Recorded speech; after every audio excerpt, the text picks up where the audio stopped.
আগামীকাল বিকেলে নবান্ন থেকে আমি এবং সংশ্লিষ্ট দপ্তরের মাননীয় মন্ত্রী সিএস এফএস এবং অন্য আধিকারিকদের উপস্থিতিতে অগ্নিমিত্রা পাল এবং আমি একটি ফর্ম পাবলিশ করব, যেই ফর্ম অন্নপূর্ণা যোজনায় ফিল আপ করতে হবে এবং আমরা কালকেই বিস্তারিত বলবো।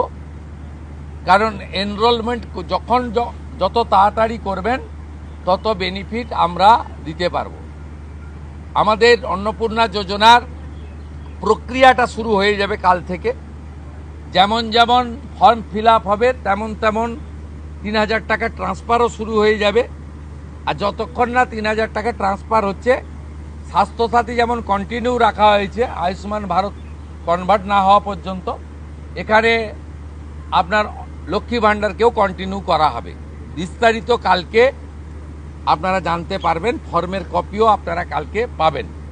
অফলাইন অনলাইন অবশ্যই থাকবে, শুধু পাবলিকের উপরে ছেড়ে দেওয়া হবে না, বিধায়করা নিজ উদ্যোগে ফর্ম ফিল আপ করাবেন এবং সরকারও বিডিওদের নেতৃত্বে প্রত্যেক বাড়িতে বাড়িতে ফর্ম ফিল আপের জন্য সহযোগিতা করার জন্য লোক পাবেন। এবং মাথায় রাখতে হবে, ভারতীয়রাই কেবলমাত্র এই সুযোগ পাবেন, অভারতীয়রাই সুযোগ পাবেন না। ভারতবর্ষের সরকারের টাকা বাংলাদেশ থেকে আসা অবৈধ অনুপ্রবেশকারীদের দেওয়ার জন্য নয়, এটা খুব ক্রিস্টাল